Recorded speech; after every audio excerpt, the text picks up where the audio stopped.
আওয়ামী লীগকে বাদ দিয়ে বাংলাদেশে কোনো বিশ্বাসযোগ্য, গ্রহণযোগ্য নির্বাচন, নিরপেক্ষ নির্বাচন হতে পারে না, এবং তারা নিজেরাও আদৌ নির্বাচন দেবে এ ব্যাপারে আমরা যথেষ্ট সন্দিহান।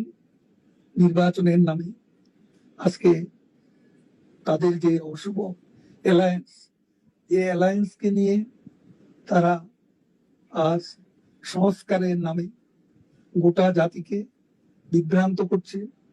আজকে বিচারের নামে ক্যাঙ্গারু কোর্ট বসিয়ে প্রহসন করছে। এই ধারা আমরা গুড়িয়ে দেব এবং এর বিরুদ্ধে আমাদের প্রতিরোধ চলবে। বাংলাদেশের আজ 50%-এরও বেশি ভোটার যে দলের সমর্থক, এবং দিনে দিনে শেখ হাসিনার পক্ষে জনমত বাড়ছে।